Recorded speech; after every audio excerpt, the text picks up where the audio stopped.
Good morning. நம்ம last வீடியோவில் மீடியனுக்கான individual சீரீஸ்க்கான some பார்த்தோம். இப்போ அடுத்த டைப்பான டிஸ்க்ரீட் சீரீஸ்க்கான ப்ராப்ளம் நம்ம பார்க்க போகிறோம்.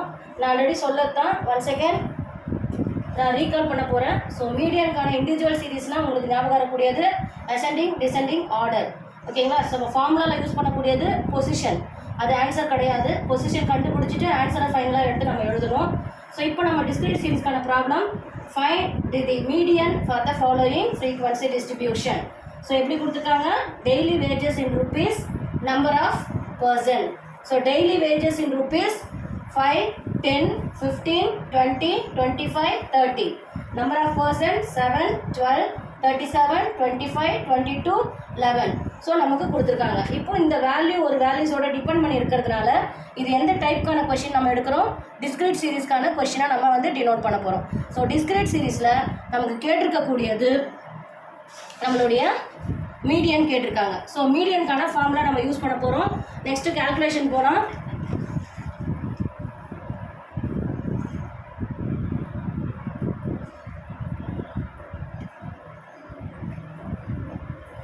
ஸோ நம்மளுடைய சொல்யூஷன் ஆஸ் யூஷுவல் சொன்னது தான். சொல்யூஷன் அப்படின்னு சொன்னாலே நமக்கு த்ரீ ஸ்டெப்ஸ் நம்ம எழுத போகிறோம். First step formula. So formula median capital M equal to n+1 divided by 2. இது ஃபார்முலாங்கிறது ஆன்சர் கண்டுபிடிக்கிறதுக்கு கிடையாது. பொசிஷன் கண்டுபிடிச்சிட்டு அதுக்கப்புறம் ஃபைனல் ஆன்சரை எடுத்து எழுதுகிற வரையும் இந்த பொசிஷனுங்கிற வேர்டை நீங்கள் யூஸ் பண்ணிக்கிட்டே இருங்க. n+1/2th position of that value. அந்த வேல்யூவை எடுத்து எழுதும்போது நமக்கு பொசிஷனுங்கிற அந்த வேர்டு வந்து நமக்கு கேன்சல் ஆகிடும். ஓகேங்களா? ஸோ இது வந்து என்ன டைப்பான question model? Discrete series. Discrete சீரீஸ்னாவே நமக்கு என்ன கொடுத்துருப்பாங்க? ஃப்ரீக்வன்சி கொடுத்துருக்காங்க. ஸோ அப்போ என்னங்கிறது நமக்கு டோட்டல் ஃப்ரீக்வன்சி. மறக்கக்கூடாது, ஃப்ரீக்வன்சின்னு ஒன்று கொடுத்துட்டாலே அங்கே என்னங்கிறது யூஸ் பண்ணக்கூடியது டோட்டல் ஃப்ரீக்வன்சி. இப்போ நமக்கு என்ன தேவை அப்படின்னு சொன்னால் இந்த என்னோட வேல்யூஸ் நம்ம கண்டுபிடிச்சிட்டாலே நமக்கு அதுக்கான பொசிஷன் கண்டுபிடிச்சிடலாம்.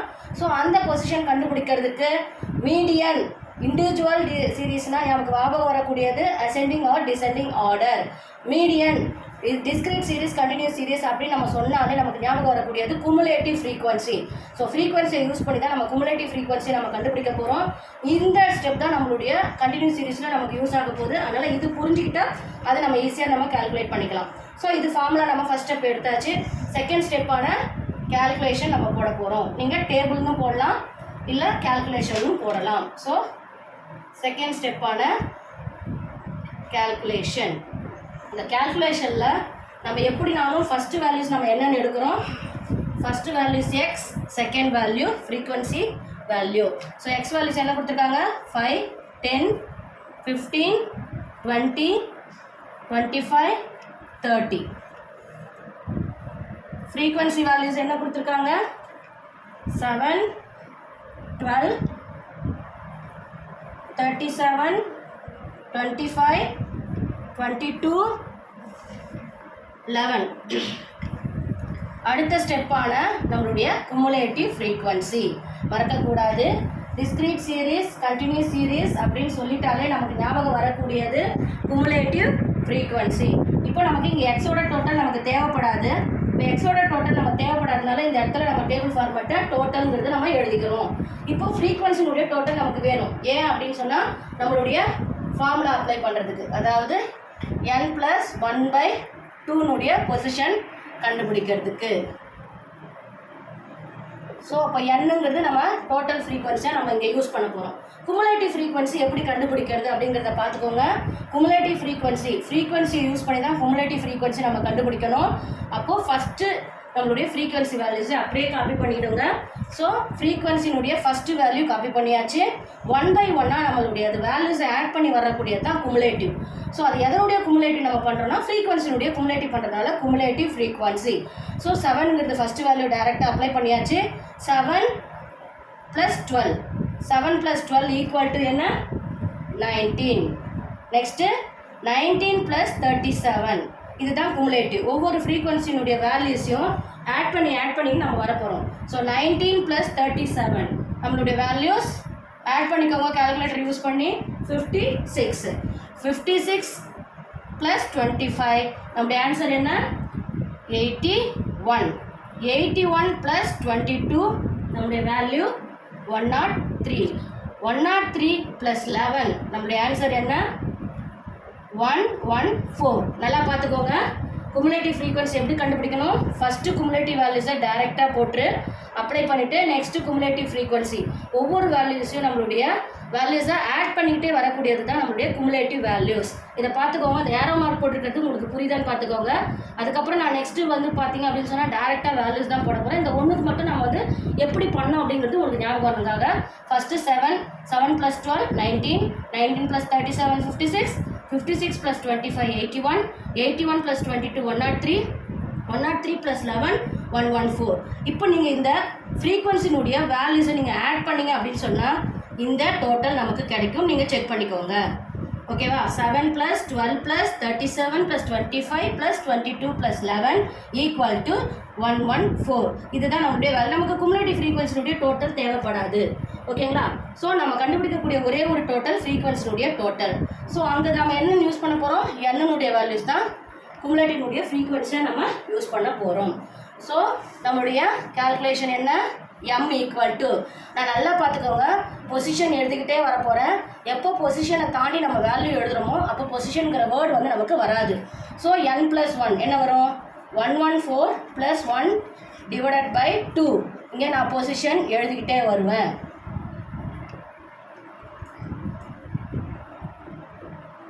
பொசிஷன் 114 + 1/2 115 / 2.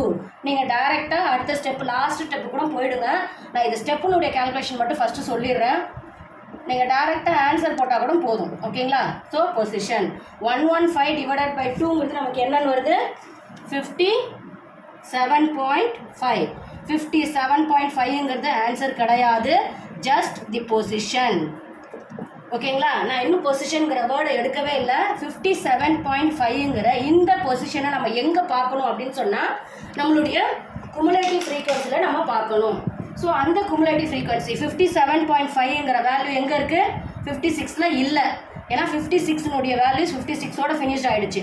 அப்போது 57.5ங்கிற வேல்யூ எதில் இருக்குது அப்படின்னு சொன்னால் நல்லா பார்த்துங்க 87ல் தான் இருக்குது. ஓகேங்களா? ஸோ 81 57.5ங்கிற அந்த வேல்யூ 81க்குள்ளே தான் இருக்குது. ஸோ அந்த 81க்குள்ளே இருக்கக்கூடிய பொசிஷனுக்கான இந்த வேல்யூஸ் எக்ஸினுடைய வேல்யூஸ் மட்டும்தான் நீங்கள் சூஸ் பண்ணணும். ஓகேங்களா? பொசிஷன் எங்கே கண்டுபிடிக்கிறோம்? குமுலேட்டிவ் ஃப்ரீக்வன்சியில் நம்ம கண்டுபிடிக்கிறோம். அந்த குமுலேட்டிவ் வேல்யூஸ் வந்து 57.5ங்கிறது 81ல் இருக்குது. ஸோ 81க்கு நேராக இருக்கக்கூடிய எக்ஸினுடைய வேல்யூஸ். ஸோ எக்ஸினுடைய வேல்யூஸ் தான் நம்மளுடைய மீடியன் ஆன்சர். ஸோ மீடியனுக்கான ஆன்சர் என்ன? பொசிஷன் எடுத்தாச்சு. மீடியனுக்கான ஆன்சர் 20. ஸோ இதுதான் நம்மளுடைய ஸ்டெப். நமக்கு பொசிஷன் கண்டுபிடிக்கிறது மட்டும்தான் நம்மளுடைய வேல்யூ. ஸோ அந்த பொசிஷன் கண்டுபிடிச்சிட்டா நம்மளுடைய ஆன்சர் வந்து ஃபைனலாக எடுத்துடலாம். மறக்கக்கூடாது, நம்முடைய ஆன்சரை எழுதிடலாம். இது வந்து ஒரு மாதிரி கொச்சான்னு இருக்குன்னு பார்த்தீங்கன்னா எக்ஸ்ப்ளனேஷன் பண்ணும்போது இப்படி பண்ணால் தான் உங்களுக்கு ரிவைஸ் பண்ணி பார்க்கும்போது உங்களுக்கு ஈஸியாக புரிகிற மாதிரி இருக்கும். நான் வேணால் கிளியராக போட்டுறேன். நல்லா பார்த்துங்க. 57.5ங்கிற அந்த பொசிஷன் 56க்குள்ளே இல்லை, 81க்குள்ளே தான் அதனுடைய பொசிஷன் இருக்குது. 81க்கு நேராக இருக்கக்கூடிய இந்த எக்ஸோட வேல்யூஸ் தான் நம்மளுடைய மீடியன், அதாவது இடைநிலைங்கிற அந்த வேல்யூஸ் நமக்கு கிடச்சிருக்கு. ஸோ ஃபைனல் ரிசல்ட்டான நம்மளுடைய ரிசல்ட் என்ன? ஃபைனல் ஸ்டெப்பான ரிசல்ட் மீடியன் = 20. ஸோ பார்த்துக்கோங்க. நம்ம வந்து மீடியனாவே குமுலேட்டிவ் ஃப்ரீக்வன்சி கண்டுபிடிக்கணும். அது சொல்லிவிட்டேன். ஃபஸ்ட் எக்ஸ்ப்ளனேஷன் 2 வாட்டி சொல்லியிருக்கேன். செக் பண்ணிக்கோங்க. எஃபோட டோட்டல் மட்டும் கண்டுபிடிங்க. எஃபோட டோட்டலை என்னன்னு அப்ளை பண்ணிவிட்டு அதுக்கான பொசிஷனை கண்டுபிடிச்சிருங்க. பொசிஷன் கண்டுபிடிச்சிட்டு பொசிஷனுக்கு அப்புறம் இது ஆன்சர் கிடையாது. 1 செகண்ட். இது ஆன்சர் கிடையாது. பொசிஷன் எங்கே இருக்குன்னு கண்டுபிடிச்சிட்டு அதுக்கான அந்த எக்ஸ்னுடைய வேல்யூஸ் தான் நம்மளுடைய மீடியன் ஆன்சர். ஸோ இதில் ஏதாவது உங்களுக்கு டவுட் இருந்தால் கமெண்ட் பண்ணுங்கள். இந்த வீடியோ பிடிச்சிருந்ததுன்னா லைக் பண்ணுங்கள், ஷேர் பண்ணுங்கள், சப்ஸ்கிரைப் பண்ணுங்கள். நான் இன்னொரு சம் இதனுடைய டிஸ்கிரிப்ஷன் சீரிஸ் எடுக்கிறேன். அப்படி வேண்டாம்னா நம்ம வந்து கண்டினியூஸ் சீரிஸ் ப்ராப்ளத்துக்கு நம்ம போயிடலாம். தேங்க்யூ.